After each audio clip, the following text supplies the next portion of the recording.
Selamat datang kembali dalam penjelajahan kita. Nah, kali ini kita bakal gali lebih dalam buku George Soros, The Alchemy of Finance. Anda mungkin mikir ini buku soal finansial melulu ya? Ternyata nggak juga. Iya, betul. Judulnya memang finansial, tapi isinya itu, wah, jauh lebih filosofis ya. Soros ini kan dia pakai pasar sebagai laboratorium buat nguji idenya tentang gimana sih kita memahami realitas, terutama realitas sosial. Nah, itu dia. Jadi, fokus kita kali ini adalah membongkar gagasan Soros soal apa yang dia sebut teka-teki ilmu sosial. Kenapa sih mempelajari masyarakat, ekonomi, politik itu menurut dia beda banget dan lebih rumit daripada belajar soal alam, soal fisika misalnya? Betul, ada semacam dilema mendasar gitu.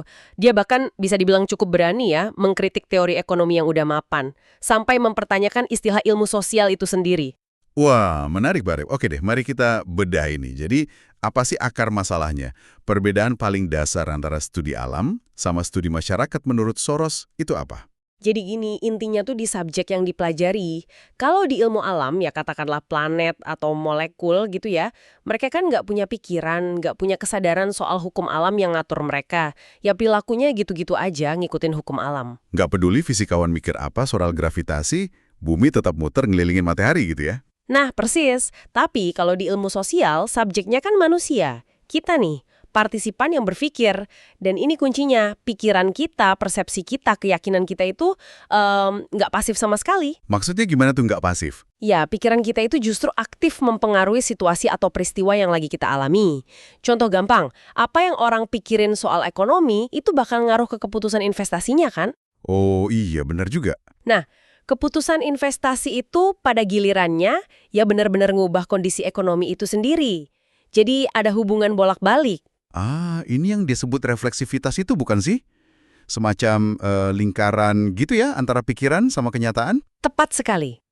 Refleksivitas itu konsep sentral banget buat Soros.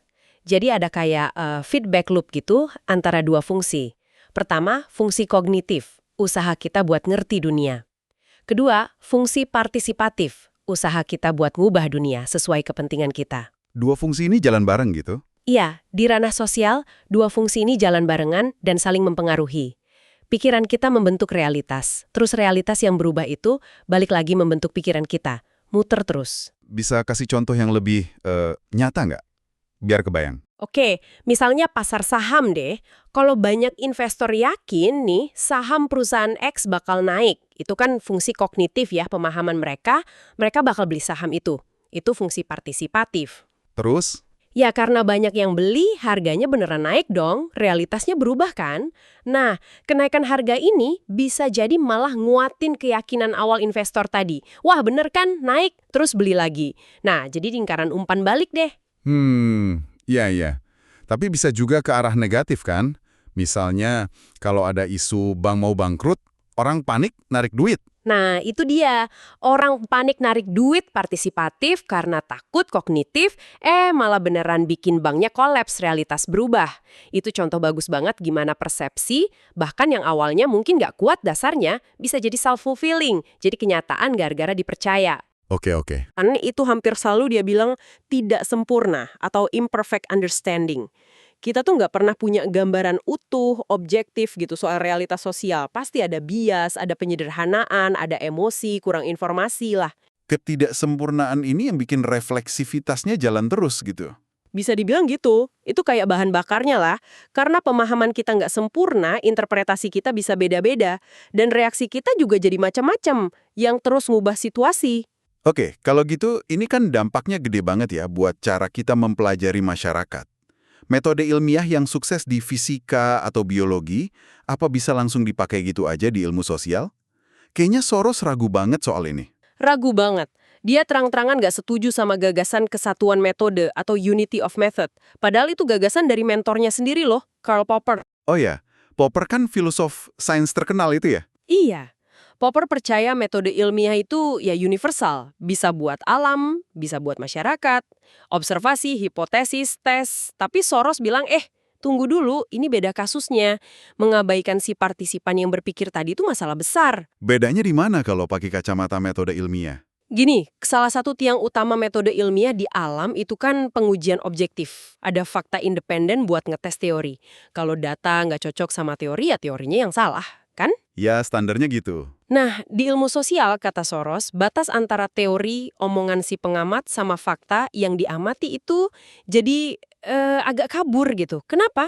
Ya karena fakta sosial itu sendiri nggak benar-benar independen. Udah terkontaminasi sama persepsi dan tindakan si partisipan bahkan sebelum kita sempat ngamatin secara bersih. Jadi misalnya data tingkat pengangguran atau survei opini publik, itu nggak diem aja nunggu diukur, tapi bisa berubah gara-gara orang bereaksi sama data atau prediksinya gitu. Kurang lebih gitu. Bahkan lebih jauh lagi, teori ekonomi itu sendiri kalau jadi populer dan dipakai pembuat kebijakan atau pelaku pasar, ya teori itu bisa ikut ngebentuk realitas yang coba dia jelasin. Wah, jadi kayak ramalan yang bikin dirinya sendiri jadi kenyataan lagi dong. Mirip-mirip. Ini nimbulin semacam indeterminancy atau ketidakpastian yang udah nempel di subjeknya. Karena perilaku manusia bisa berubah gara-gara ada teori tentang perilaku mereka. Kita jadi nggak bisa dapat pengukuran yang stabil kayak di fisika. Malah bisa jadi, makin kita pelajari suatu sistem sosial, sistemnya malah berubah gara-gara kita pelajari itu. Pantesan Soros kritis sama konsep kurva permintaan penawaran di ekonomi neoklasik ya. Dia anggap itu terlalu simpel. Iya, dia bilang asumsi buku teks soal kurva demand supply yang independen terus ketemu di harga equilibrium itu seringnya meleset di dunia nyata. Karena di pasar yang refleksif, kurvanya itu sendiri bisa geser-geser justru karena pergerakan harga atau ekspektasi pasar. Contohnya? Ya kayak tadi, harga naik kadang malah bikin orang makin mau beli karena ngeharap naik lagi. Atau sebaliknya, harga turun malah bikin panik jual, harganya makin anjlok. Kurvanya itu nggak statis nunggu harga, tapi ikut gerak bareng harga dan ekspektasi. Dinamis banget.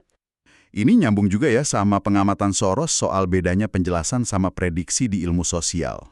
Nyambung banget.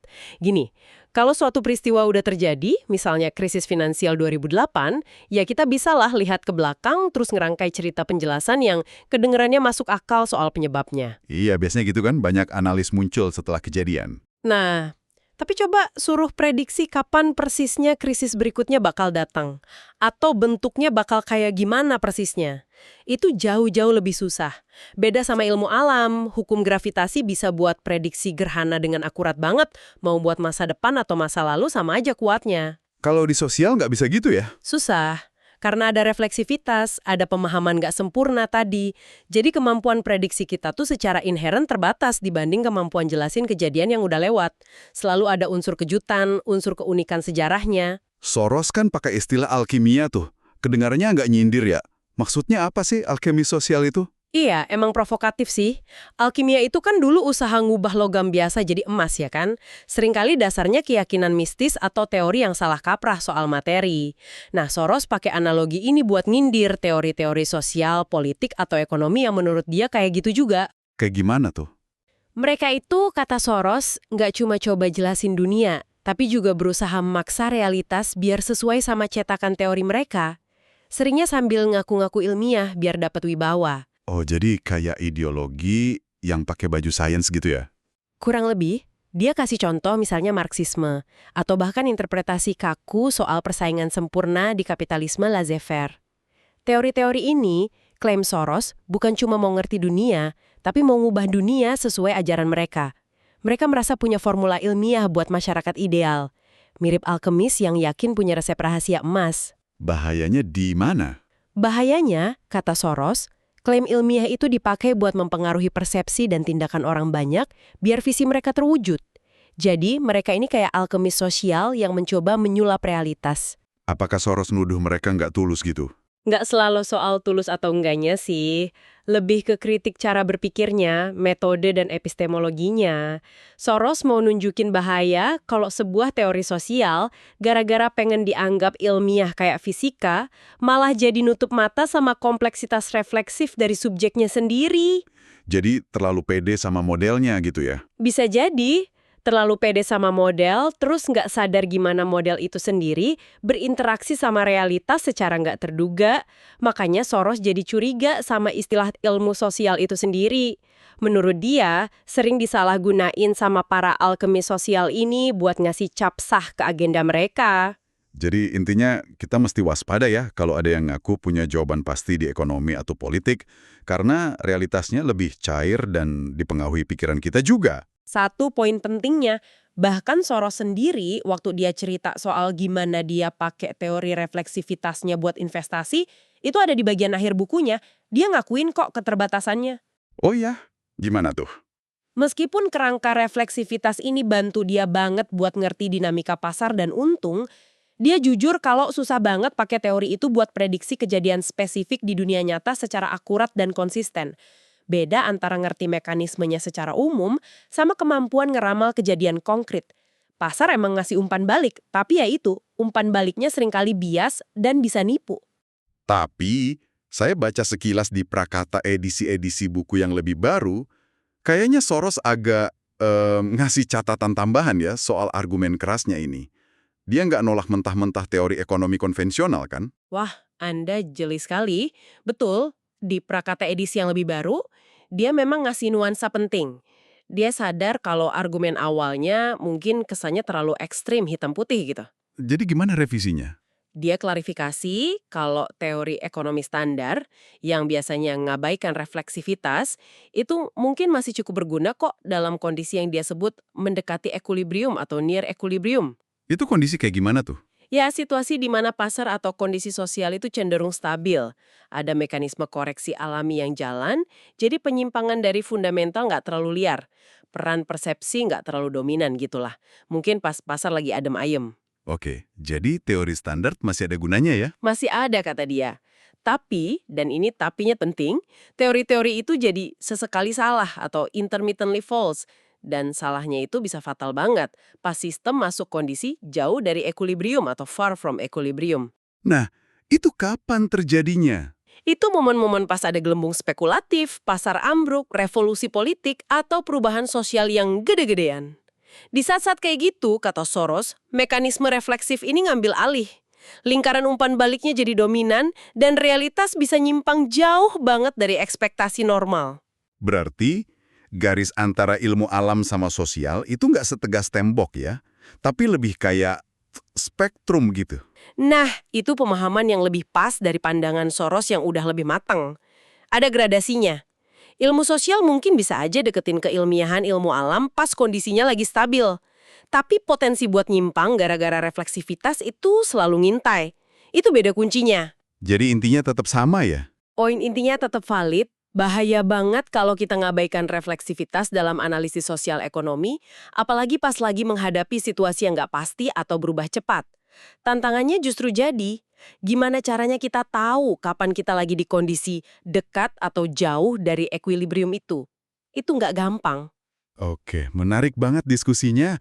Nah, setelah kita bongkar pemikiran Soros yang lumayan menantang ini, coba kita tarik kesimpulan praktisnya buat Anda yang dengerin. Jadi, apa artinya semua ini? Pelajaran apa sih yang bisa kita petik dari konsep refleksivitas dan kritik ilmu sosial ini buat memahami, katakanlah, berita ekonomi sehari-hari, dinamika politik, atau tren sosial di sekitar kita? Implikasi paling dasar sih menurut saya perlunya kita punya kerendahan hati intelektual. Pertama, sadari aja kalau ada ketidakpastian bawaan dalam urusan manusia. Jangan ngarep prediksi sosial atau ekonomi bakal setajam prediksi fisika. Nggak bakal bisa. Model itu ya cuma model, bukan cermin sempurna. Jadi, kita mesti lebih skeptis gitu ya sama pakar atau analis yang ngomongnya kayak udah pasti banget soal masa depan? Sangat dianjurkan. Waspada sama klaim ilmiah yang terlalu bombastis di bidang ini. Kedua, jangan lupa peran sentral persepsi, narasi, ekspektasi, dan bias. Termasuk bias kita sendiri. Ingat tadi soal pemahaman yang tidak sempurna? Apa yang dipercaya orang rame-rame itu bisa jadi kekuatan dahsyat yang ngedorong realitas, lepas dari fakta objektifnya gimana.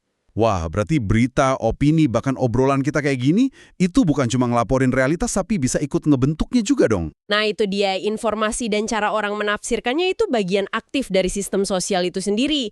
Ketiga, pahami kalau indikator kayak harga pasar, hasil survei, tren budaya, itu bukan cuma cerminan pasif dari kondisi aslinya. Tapi, Tapi itu adalah hasil dari proses refleksif yang rumit, di mana si indikator itu sendiri malah mempengaruhi perilaku orang, yang nantinya ngebentuk indikator itu lagi di masa depan. Pasar itu mekanisme umpan balik, iya, tapi umpan baliknya bisa bias dan seringkali malah memperkuat tren yang nggak sehat atau nggak berkelanjutan. Mungkin kayak termometer yang suhunya naik bukan cuma karena panas, tapi juga karena banyak yang percaya besok makin panas, jadi mereka nyalain AC duluan gitu ya.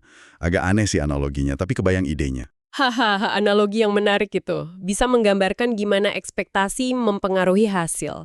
Jadi kuncinya adalah mencoba mengenali kapan sih lingkaran umpan balik ini jadi dominan, kapan kita masuk ke kondisi jauh dari equilibrium. Ngerti ini bisa bantu kita antisipasi potensi perubahan besar, gejolak atau krisis. Dan ini jadi bikin kita mikir juga ya. Iya, ini nimbulin pertanyaan penting buat kita semua. Gimana caranya kita sebagai individu bisa jalan di dunia yang cair dan penuh bias ini dengan lebih bijak?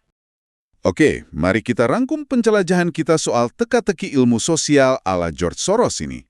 Inti gagasannya, studi soal masyarakat manusia itu punya tantangan unik, karena subjeknya, kita semua ini, adalah partisipan yang berpikir. Pikiran kita, persepsi kita, tindakan kita, itu nggak bisa dipisah dari realitas sosial.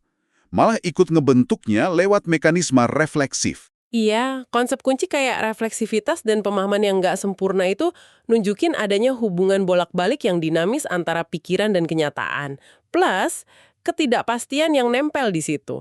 Nah, menerima kompleksitas ini, menerima keterbatasan prediksi ini, kata Soros, jauh lebih berguna daripada ngejar ilusi kepastian kayak di ilmu alam yang mungkin emang nggak akan pernah kecapai di ranah sosial. Jadi ini bukan berarti kita jadi pesimis total soal pengetahuan sosial ya? Bukan itu. Lebih ke ajakan biar kita lebih sadar sama bias, lebih kritis sama klaim-klaim mutlak, dan lebih menghargai peran persepsi dalam membentuk dunia yang kita tinggali ini. Baiklah, sebagai penutup, kami ingin meninggalkan Anda dengan satu pemikiran untuk direnungkan yang terinspirasi dari diskusi kita barusan.